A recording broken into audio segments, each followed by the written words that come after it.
Thank you for being here today, Karina. We're so excited to have you here to talk about the Caring for Our Bays Aquascopes program and just to talk about the benefits and how we can engage people, especially non-water type people, into seeing the beauty of the Port Phillip Bay and Corio Bays. Wadawurrung knowledge doesn't stop here on the land. That knowledge and that history and those resources go deep into this water, deep into this bay. And there's more stories to be told about the different species that will be out in this water. For all people to be able to have that opportunity to be able to go, waist high and use something like this to be able to see what some of those species are is absolutely fantastic. This program was all about getting people who are, traditionally they've stayed on the sand and they look out at the bay. You don't have to be able to swim, just as long as you can wade into the water.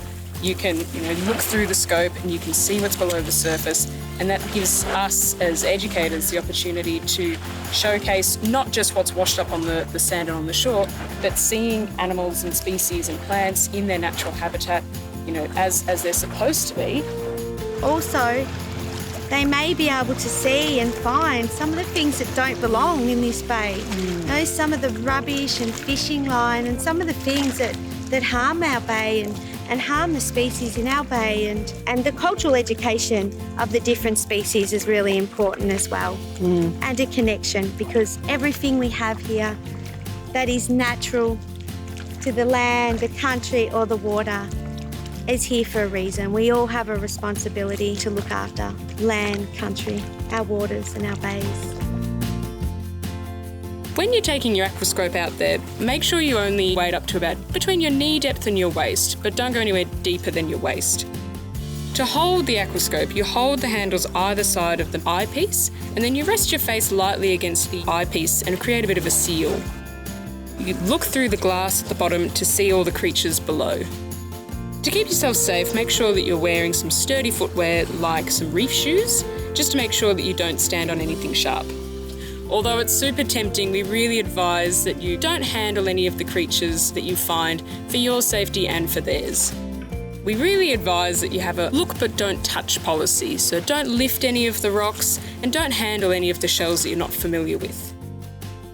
By and large, the creatures that are in our bay are pretty friendly, but there are a couple to be aware of, and they include the blue-ringed octopus, stingarees and stingrays, blue-bottle jellyfish and scorpionfish. And of course, always remember to be sun smart when you're out at the beach. Make sure that you're wearing a wide-brimmed hat, drinking plenty of water and wearing lots of sunscreen. So this is an example of the type of thing that people can see under the water when they use an aquascope, in situ, in the water, which is so exciting for a child to come across for the first time. Kids love picking up shells, and I love picking up shells as well. So we love to introduce all of the different mollusk and bivalve species. Many of these species and shells that you find, they were food sources for our people, and good food sources and healthy food sources. And then we talk about jewellery. Our people would pick up the little shells and take, what they needed out of the shell and use them to make jewellery and things as well. I love the Wadawurrung sustainability, and I think there's a lot that we can learn from the traditional values that your people hold and how you would use your natural resources sustainably.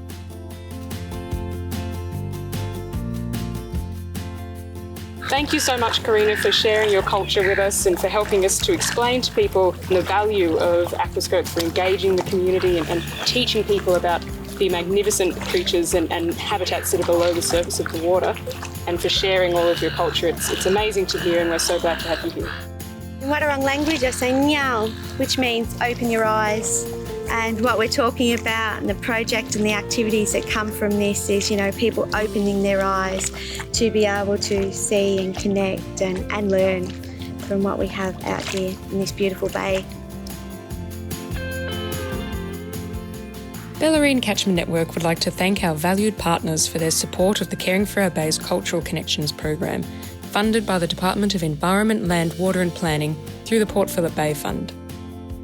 If you would like to get in contact with the Bellarine Catchment Network to learn how you can become involved with the Caring for Our Bays program, we welcome you to contact us via our email address, which is info@bcn.org.au, or our Facebook and Instagram pages.